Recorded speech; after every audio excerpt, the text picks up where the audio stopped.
Today in the V-Mail, we have joining us Ehren Toole of the United States Marine Corps, currently the managing mechanician at UC Berkeley's ceramic studio. Ehren, thank you so much for welcoming us into your studio and for talking to us today. Thank you. Thanks for having me.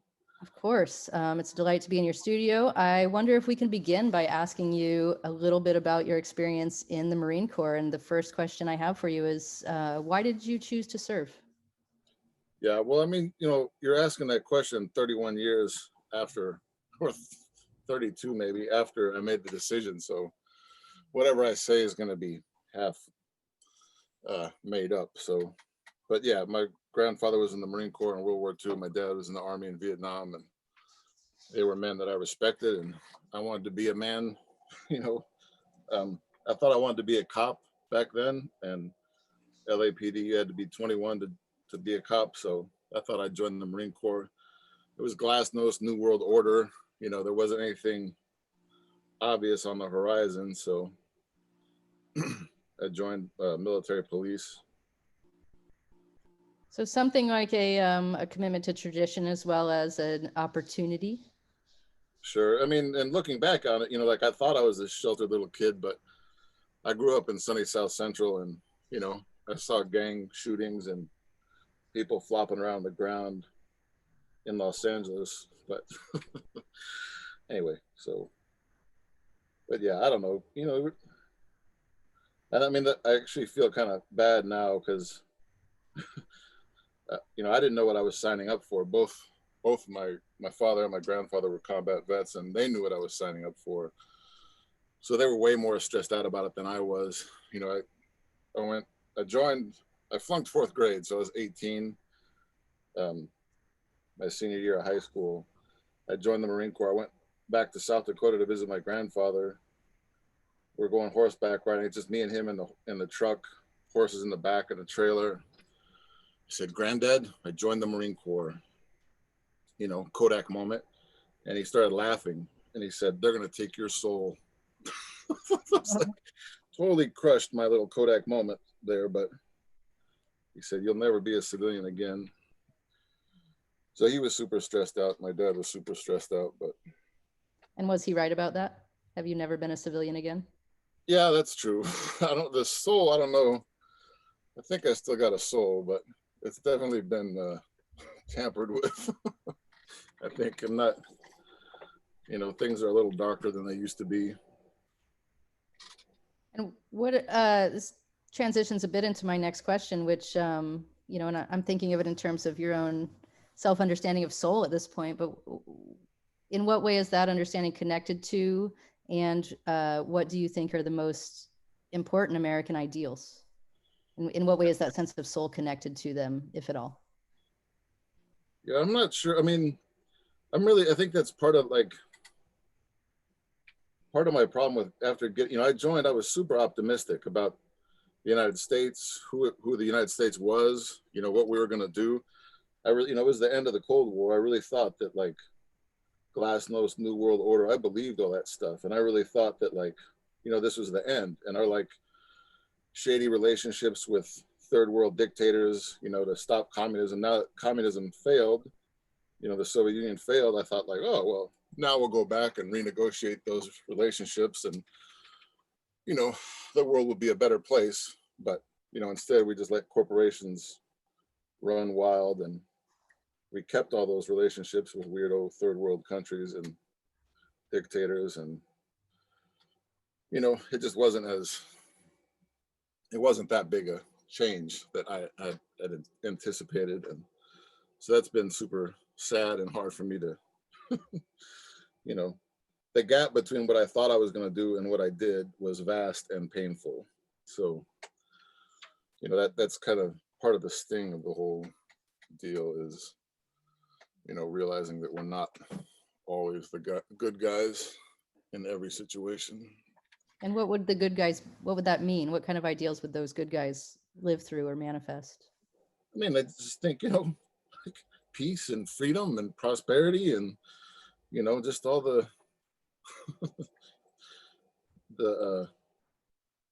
just positive stuff, right? Like all that Camelot stuff, all the like JFK rhetoric, you know, like, but,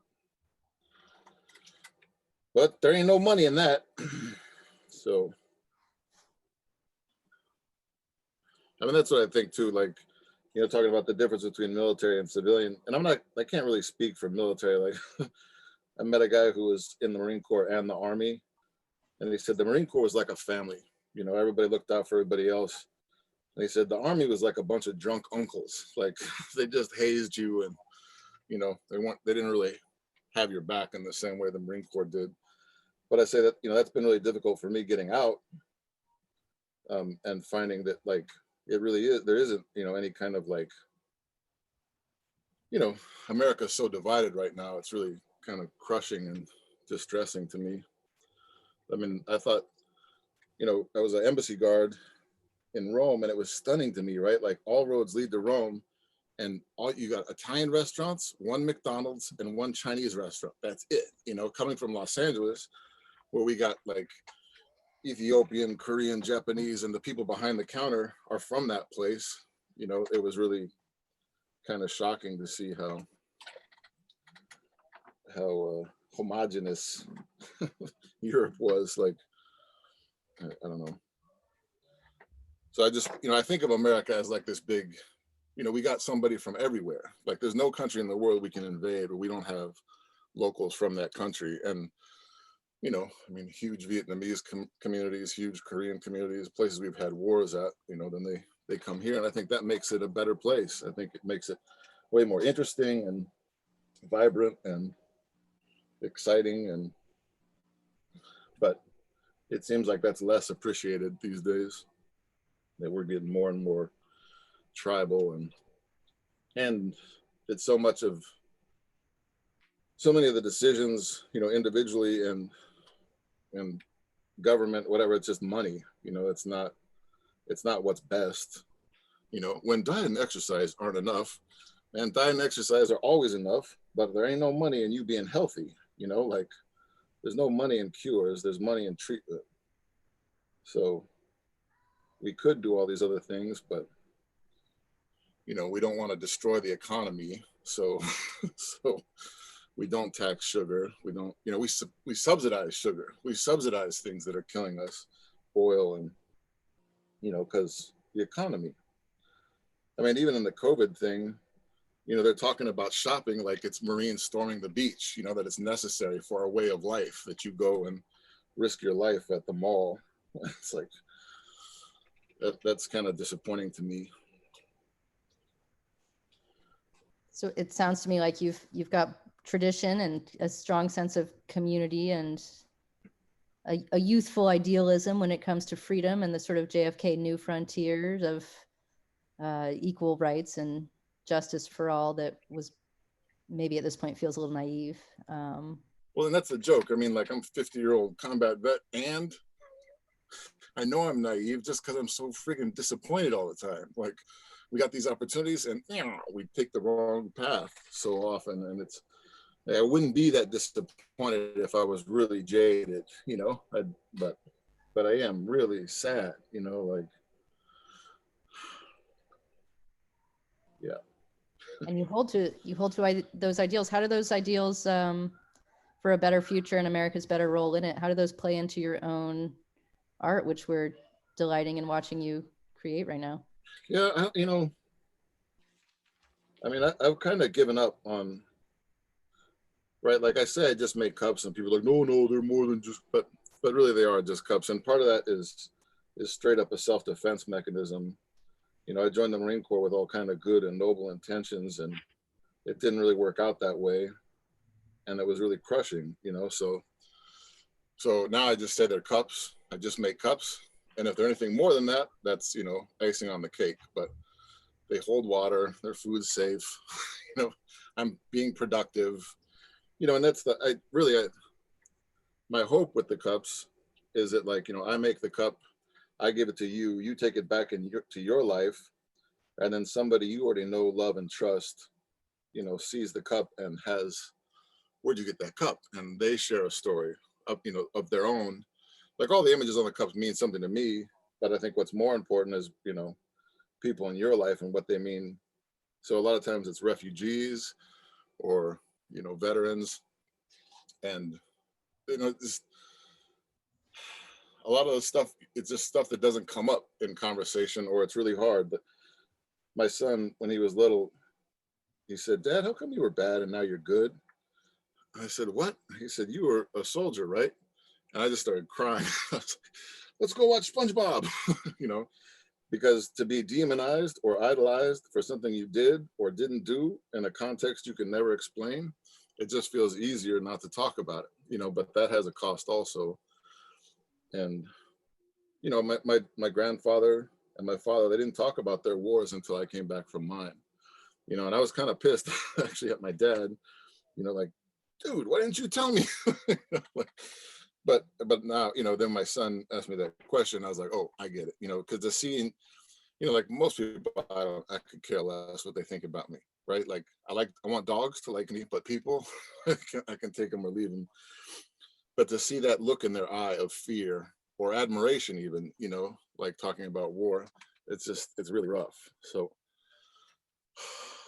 it feels easier just not to talk about it. But so that's the hope with the cups, that the cups can be touchstones to start conversations about unspeakable things between people that love each other and trust each other already, but maybe it just doesn't come up. And I've heard, that it has happened, where the daughter gives the cup to the father, and all of a sudden this conversation kicks off that, hadn't happened in the previous 60 years. How important do you think those conversations are between those who have served, those who have seen war, and those who haven't? I mean, I hope that they're important. I hope that they're valuable to those people. Um, you know, it's just a freaking cup, That, I mean, that's what I say. Like, I don't think anything I do is going to change the world, but nothing in the world releases me from my obligation to try.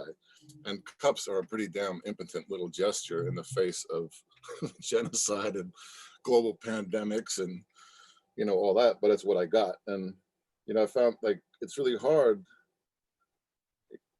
Uh, just, if it doesn't feel sincere, right? Like, when I was in high school, I volunteered at homeless youth shelters, and there were people that would come into the shelter who were doing it because their church, it was part of their church group, or, some community service program at their school, but they didn't really care about the people. They didn't really care about the kids. The worst case was when they were a little scared of the kids, and the kids felt it, and it made them feel bad. So, like, I'd like to have, do something that has more impact on the planet, or, society, but it doesn't, it doesn't feel sincere or comfortable. So this is what I got. This is what I'm doing, but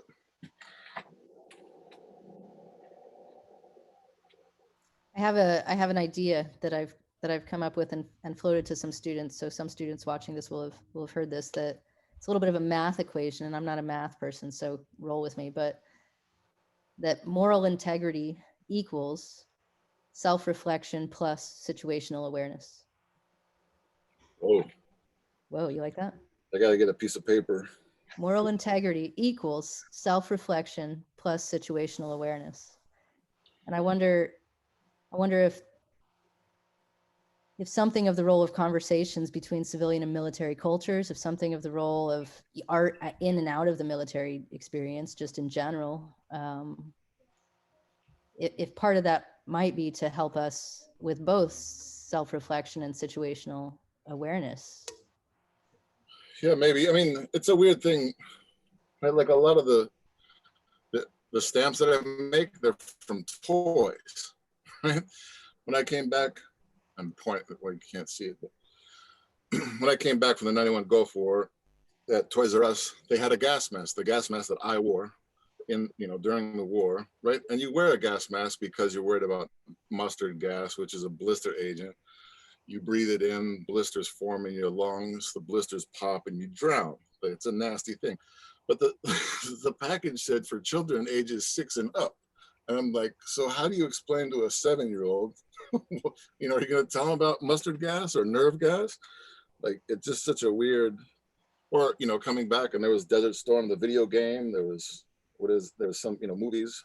That's just such a weird, like, that's the uniform I wore, but that was nothing. What was, I forget, was it Three Kings or something? There was some like movie, and it was about like the Gulf War, and the Kurds helped these soldiers, and but like we turned our backs on the Kurds. We told them to rise up, and they did. And then we're like, all right, thanks, see ya. And then Saddam like slaughtered them and, you know, tortured them and did all kinds of horrible things. Like, that's not what the good guys do. And that was left out of that movie. You know, it was left out of the video game. It was left out of the toys. You know, so it's just weird. Like those places where military, yeah, somebody wrote a critique on me. Tool's work has an almost uranic collusion with the unthinkable. And where military and civilian cultures collude and collide. So, ooh, that's going in my artist statement. That's pretty good. Now that I'm out of grad school, my artist statement is I make cups. But anyway. Do you think that art, popular art, video games, toys, cups, has a responsibility to be honest about these things, or should it be protected from that? And we should all sort of be protected from the realities of our own Well, I engagement. kind of had a fantasy that like these when I was in art school, I was gonna make these cups about war and stuff. And then when the wars ended, I was gonna try to make like high-end toys, like just cool, like well-crafted wooden and metal toys that I could sell to rich kids to buy the plastic garbage that my son really wanted to play with. But my entire career, right? Like my first show in Los Angeles, the gallery owner said, I'm going to give you this show, even though your work isn't relevant to anything that's going on in Los Angeles. It's like, all right. So I had 1,000 cups with military images, letters that I'd sent to the Pentagon and White House. I asked him if I could have the show in the fall instead of the summer. He's like, whatever. The show opened the month after 9/11. So it was like, you know, first Friday kind of thing. The show opened the month after 9/11. People were like, oh my God, your work is so timely. I said, well, I was talking about the Gulf War 10 years ago, but whatever, it'll be about the next war too. And unfortunately, that's come to pass. And so my entire career, we've been at war. So that's been a super sadness. You know, I'm realizing now that like the age gap, right? When I came back from the Gulf War 91, the Vietnam vets had been, you know, 20 years before, and now these guys coming back, it's 20 years since I was in the Gulf War. The age gap is the same. And then that's the thing that really kills is the younger guys. You know, like I thought I was gonna do good and noble things and really make the world a better place. And but then to have kids have to go back to the same piece of sand I was in is just crushing to me. So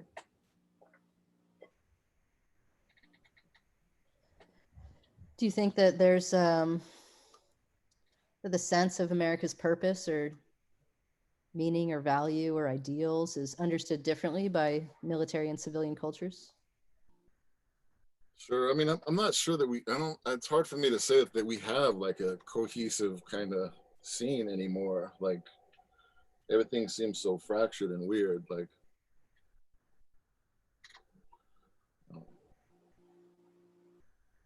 um, but yeah, I mean, you know, you, of course, a Lance Corporal wants to get paid more money, but you know, it's not, nobody's joining the Marine Corps for money.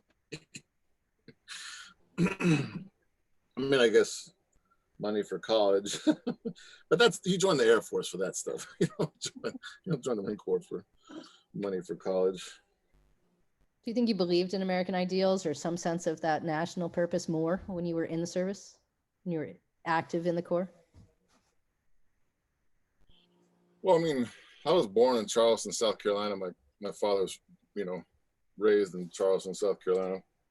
Good Southern boy and all that kind of stuff. So I did definitely have that. You know, I mean, again, I mean, and I say I'm still super disappointed when things go sideways.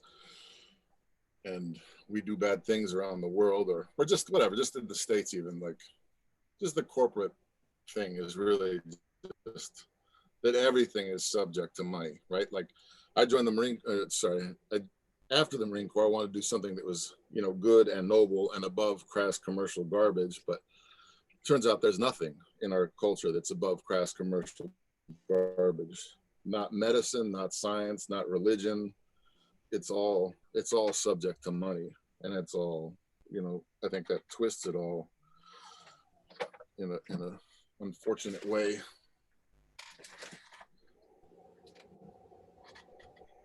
How do we combat that, Ehren, in our own worlds? I mean, well, I don't know.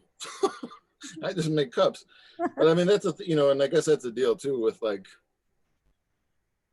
my personal choice about it. Like, veterans and their families ask for cups, and they want to pay me or whatever, but it's like, man, I think you've paid enough. Widows or mothers of dead kids, like they want cups, and it's like I don't have the heart to take money from you. So, and I really have kind of dropped off. Like, I thought I wanted to make art and do the one true art world thing, but who buys that art? Who controls that? It's the same people that control every other aspect of our life. So I'm not super interested. Actually, I was given a talk one day, and someone's like, "That's so great, you don't sell out." And I was like, "Pop, pop, pop! Don't be confused. If your art budget's 10 or 15 bucks, I don't want your money because you're the kind of sucker that's going to get drafted or your son's going to get drafted. But if your art budget is $30,000, I'll gladly accept your money because you're more likely to be somebody who can reach out to Condoleezza Rice and say, end this freaking war." So that dates the conversation. Mm-hmm. And there was a woman in the class a couple days later, she emailed me and she said her family had a foundation and she wanted to give me $30,000.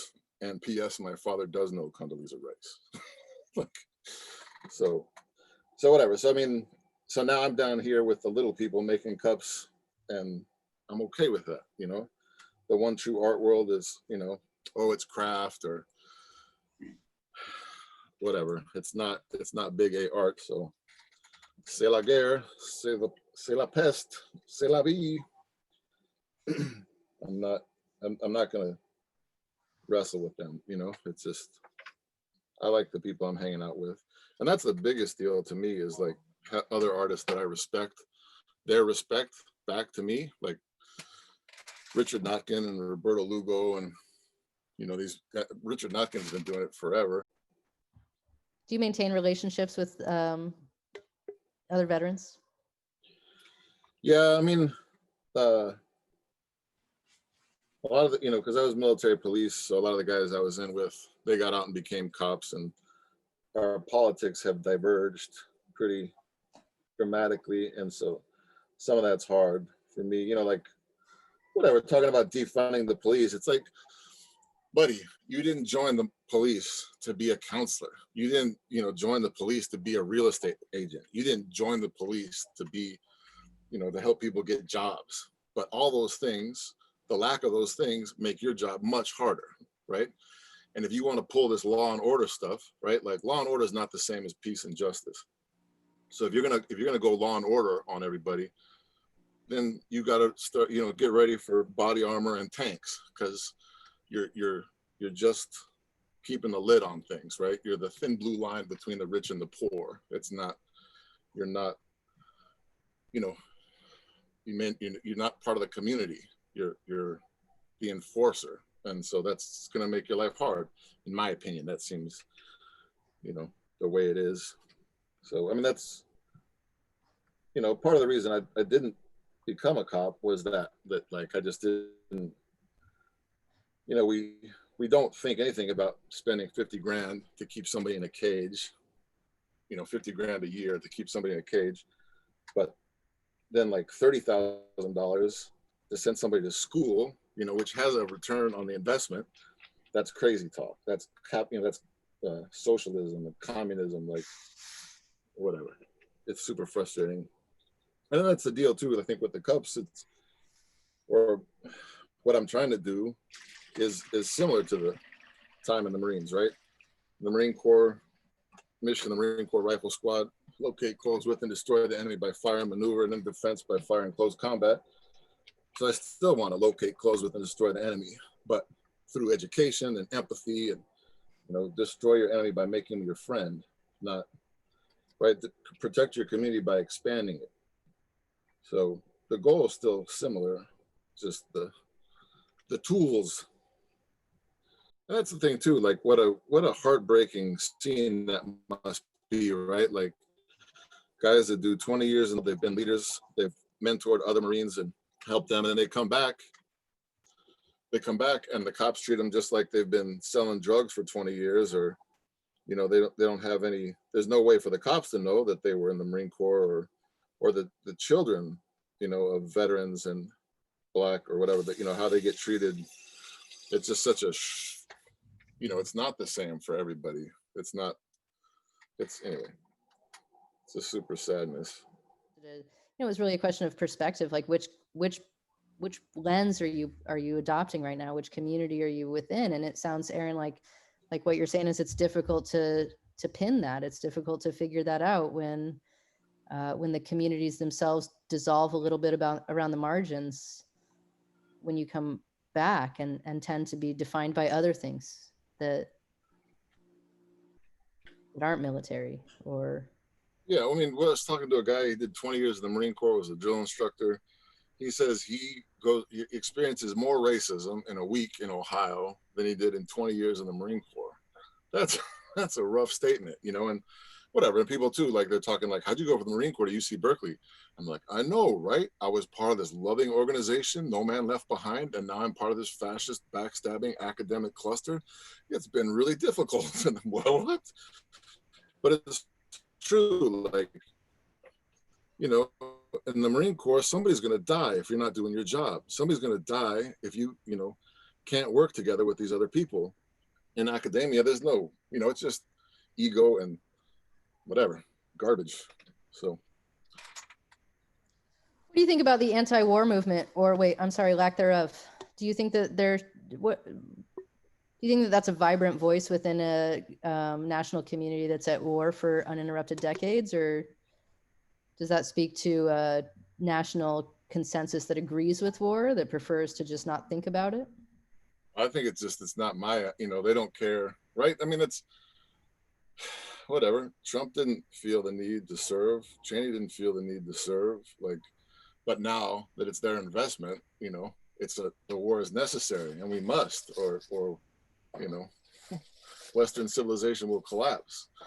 And I mean, so I think it's just that there's nobody, so few people have skin in the game. It's real easy to look the other way. I mean, that's the thing with everything, poverty, kids in cages. If it's not your kid in a cage, if it's not your kid, like, mental illness on the street, you don't care. Like, there's no, like, there's just no community. Like, and I think that's, it's the big problem with drug addiction and, suicide and all this stuff is the lack of community. And I swear, I think I luckily just staggered into ceramics, and the ceramics community is pretty cool and pretty tight, and and the art or the craft scene or whatever I'm in, like there's a good group of people who I respect, who respect me, that really, I'd be in a bad place if it wasn't for those relationships.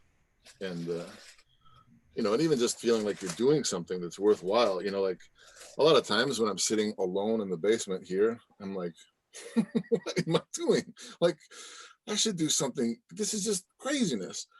But then I hand a cup to somebody and they start crying, because, or almost drop the cup because they're so emotional. It's like, all right, I guess I did something. I'm not exactly sure what I did, but yeah, well.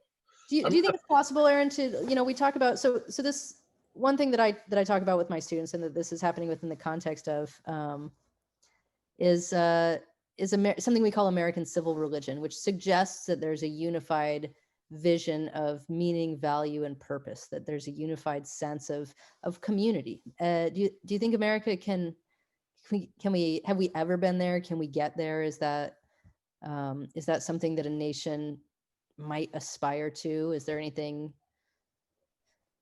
feasible there? And maybe also, does military culture have anything to offer us in that um, in that question of whether or not it's possible to have a unified community? Well, I mean, I feel like, that is, there's no, I think, yes, right? Like, I think the thing, and I think it's going to become, climate change, there are real threats. And like, whatever, for the pandemic, like how we respond to that, like, no, no, no, no, no, no, no, just close your ears and say, say it's a hoax. Like, okay, well, now how many people died, right? So that didn't work, right? Like, and just, I mean, it seemed, if there had been a different response, saying like, hey, Americans, we need to protect each other and we need to wear masks. And this is a good and noble cause. And like, it's hard because you can't see people smile. But if that was what was spread, that would be a lovely, thing where people are coming together, and people were trying to make masks and giving masks to homeless people, giving masks to day laborers. Like, there was all this, like, at least in the Bay Area, there was a big push to like, let's get through this, and I think that that's a similar, we're facing, it is life and death straight up. Like, the climate change, it's a real thing. It's not, the sun gets blocked out, and that's not a Chinese hoax from the fires, so that is an opportunity where if we could swing the leadership, if we could swing the community and say like, hey folks, let's make some sacrifices, let's do these things together and get through this. I think that is an opportunity where like, but it's so divided right now, and people are profiting off of ignorance and fear, and so it's really hard to get that flip that switch in the skull to like, hey, it's all of us or none of us, and I think people think they can move to Idaho or Alaska and they're safe. Like, no, man, it's coming for everybody. And libtards or whatever you want to call us, like, it's science, man, and whether you believe it or not, you're gonna die. So science doesn't care. So that, that's the hope, is that we could have some kind of community thing. And like being all nostalgic for the 50s or whatever, like, yeah, that's cool if you had money and you were white, that was a great time to be an American, but like, you're a black vet coming back from World War II and Nazi POWs are treated better than you. Like, that's nothing I want to aspire to. That's nothing I want to go back to, but like, I don't know. It's, yeah, we're all equally worthless, like, and we're all in it together. And you turn your back on your neighbor, and it's not going to end well for any of us. We gotta get it together. We gotta work together, and you know, it's, I don't know. I just make Did you serve with people with whom you ideologically disagreed at a fundamental level? Oh, buddy, man. So like, before the groundwork kicked off, it's this 30-man general purpose tent, and all, like, I joined the Marine Corps. All my friends from high school went off to college. The Gulf War kicked off, and they're sending me like "No Blood for Oil" T-shirts and like Gulf War readers, like talking about the history of the Middle East and the history of the conflict. And so I'm arguing with 29 guys about like, how are you guys arguing with me? Look, the shirt says "No Blood for Oil." You know whose blood they're talking about? Mine and yours. How are you like, yeah, let's give the blood for the oil. Like, just shut up, tool. But then I come home, right? So like in the Marine Corps, I'm like this hippie communist, whatever. And then I come back to the States and hang out with my college friends, and I'm like the fascist, like crazy man. Like, oh man, it's just like there's no middle. And I mean, that's the thing. It's so easy. It's so much fun to be a zealot and to be like, nope, I'm right, fuck you. Oops, sorry. Like to be like, absolutely, I'm right, you're wrong. And that makes it so much easier, right? Like, it's rough killing a person, but if you're killing a gook, if you're killing a Jap, if you're killing a, Fritz and the Nazi, like, it's cool, right? There's less remorse, right? You're not it's not you're not killing a person, you're killing a thing, you're killing a less than, you know. But when you realize, like, oh man, during the Gulf War, right? So as military police, we did battlefield circulation and control. We were part of Task Force Ripper. Um, Whatever. We had these POWs. Had a big group of them, and this one guy, he said, "Baghdad, Baghdad, Baghdad," and he was some kind of honcho officer or somebody. The rest of the people in the rest of the Iraqis kind of looked up to him, and he came up and he said, "Baghdad, Baghdad, Baghdad." You know, 1, 2, 3, Baghdad, Baghdad.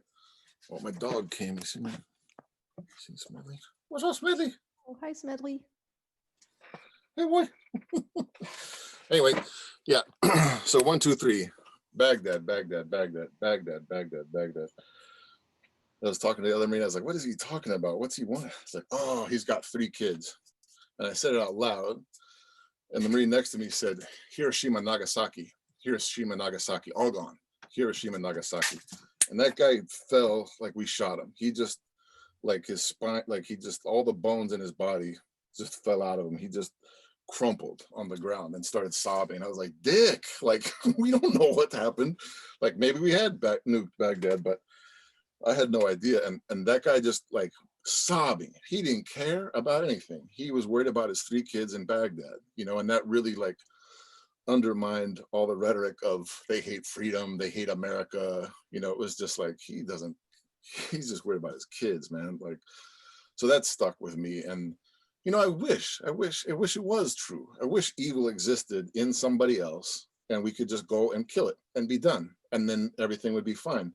But that's not the case, right? The Richard Notkin makes these heart teapots, and it's based on some philosopher, Russian, I think, saying the line between good and evil is a line in every man's heart, right? That it's not an external thing, it's inside. And that, you know, that I believe that more. And that what makes it even sad, or the whole scene, is that it's not, you know, there's not evil, it's just, you know, I don't know. I mean, greed is pretty evil, and that exists for sure in other people. But I don't know.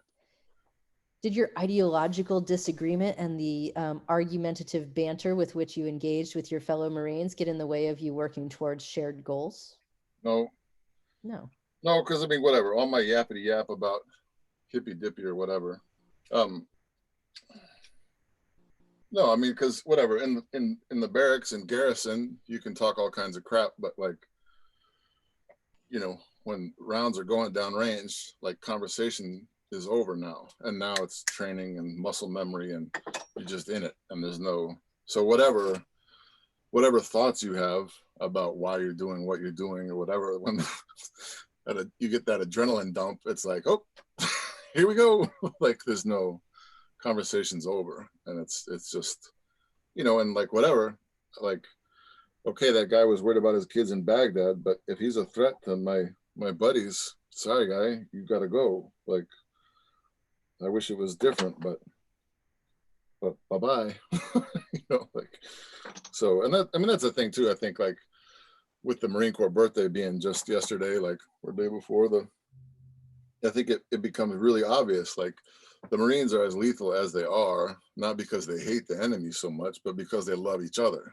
You know, that like I'm buddies with Vietnam vets. We've never met on Facebook, you know, but with birthday messages and, you know, packages back and forth and books, whatever. It's just, it's a real, what do they say? Like the Army's a gun club, the Navy's a yacht club, the Air Force is a corporation, and the Marine Corps is a cult. Like, that's no joke. Like, really, so, but I mean, but I you know, obviously not every Marine's going to agree with me, but I really do think that is what makes it, you know, why somebody would jump on a grenade. It's not because they hate the enemy. It's not because they want to die for their country. You know, it's because they're worried about the other Marines. It's So, a really strong sense of community invested in that. well, and that, you know, and the Marine Corps is good about it. They tear you down as an individual and then build you back up as a unit, and that, you know, that works for that for that purpose. I mean, it's kind of a shame that like the whole setup's built around killing other people. You know, it'd be nice if there was some you know, like that coming back from the Gulf War really upset me, like people dancing and, you know, I was happy for the Vietnam vets, right? Like all the senior enlisted senior officers in the Gulf War were all Vietnam vets. And, you know, Powell and Schwarzkopf, they were like, hey, clear objectives, overwhelming force, and we're out. Like, you know, we lost more Marines when we got back from the Gulf War from drunk driving and just regular crime and stuff than we did for 7 months, 1st Marine Division, 7 months deployed. So, you know, so I was happy for the Vietnam vets that they got their parade finally, and they got their welcome home finally. But that's also, you know, like, don't spit in my face, I'll punch you in the throat. But like, but there's something, you know, we didn't cure cancer, we didn't end AIDS, or, you know, we killed a bunch of people, we destroyed the 5th largest army in the world. You know, that's not, so, you know, respect, but not like celebration. You know, dancing on the graves seemed a little off to me, but, or made me uncomfortable, you know. I have one last question for you, if you'll indulge me. Of course. If you were called upon to counsel a young person, maybe, you know, you've talked about your son. If you were called upon to counsel a young person, whether your child or another, who is interested in joining the service, what would you say? Get it in writing. Whatever the recruiter promised you, make sure you get it in writing. But I mean, I think, you know, advice is just garbage, you know, mostly. And I've met some guys who, you know, said they wanted to join, and but, you know, they didn't, and it's like a chip on their shoulder that they carry like way years after the fact. Like, you know, like, I don't know, like in this specific time in the world, I don't know that I would have joined, you know. But I guess, like, you know, if I could know what I know without doing what I did, I'd do that. But if I had to do what I did to know what I know, then I'd stick with my choices, you know. And so really, I feel like it's on you, you know, whoever, whatever you're, you know. God, in grad school, somebody came to our class and told us their advice was follow your heart. And I about had a stroke and like screamed at the teacher, why did you bring this idiot in here? But I really, like, looking back on my career or whatever, like, the best things that have happened to me weren't, you know, it was just me like taking a shot, like, oh, that sounds like fun, or that looks like a good scene, I'll do that. But, you know, friends were like, you're an idiot, you're just giving cups away. Like, but if I'd been selling cups for, you know what, I've given more than 22,000 cups away since 2001. Like, I never would have sold that many cups at like $5 or $10 a piece. Like, and, you know, for that money, like, I'd rather just have it out in the world than, you know, me have like pallets and pallets and pallets of cups that, you know, that are just dead, right? I mean, the thing, like, with the cups out in the world, they're growing. The stories about them are growing. The, you know, the conversations are growing. They're doing things. When they're in storage, or even some museum, you know, like in a museum, it's like, that, you know, they're just there on the wall. They're not living the same way they do, you know, hand to hand and beer after beer. So may the plague pass you all.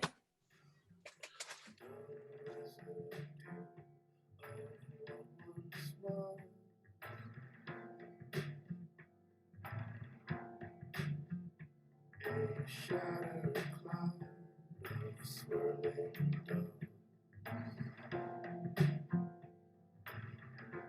and their eyes change as they learn to see through flames, and their necks crane as they turn to pray for rain. Their eyes change as they learn to see through flames, and their necks crane as they